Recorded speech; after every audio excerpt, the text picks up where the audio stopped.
நம்ம இன்றைக்கி என்ன வாங்கியிருக்கோன்னா, கோழிக்கு எப்படி பார்த்தாலும் குட்டி கோழிக்கெலாம் அடிக்கடி எவ்வளோ இற வச்சாலும் செஞ்சு ஹிந்தி போயிடும். அதனால் தீவன டப்பா வாங்கி வச்சிடலான்னு இருக்குது.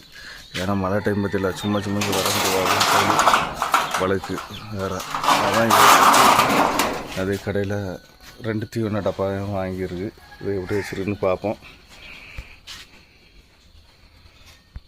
இன்னும் தீவன டப்பா தான் வாங்கியிருக்கு. ஏன்னா நம்ம கூட்டுக்குள்ளே இது போதானே நீ வச்சு பார்ப்போம். முதல் ரேட்டு இது எப்படி தின்னலையானே. ஏன்னா அது ஃபுல்லாக இறக்கியில் தட்டி பெருசு வச்ச உடனே ஒரு கிண்டு தட்டிடும். மழை டைம் வந்து அவ்வளோ தீவனமும் வேஸ்ட்டாக தான் ஆகும். இது வந்து தண்ணி ஊற்றி வச்சுருக்கு. இதில் அரிசியும் இதுவும் வச்சுருக்கு. வச்சு பார்ப்போம் இன்றைக்கி எப்படி தின்னுவான் இல்லையான்னு. தண்ணி டப்பாயும் இதுவும் வச்சுருக்கு. ஆனால் கோழி வேறு என்னதுன்னு சொல்லிட்டு பயந்துன்னு வருது.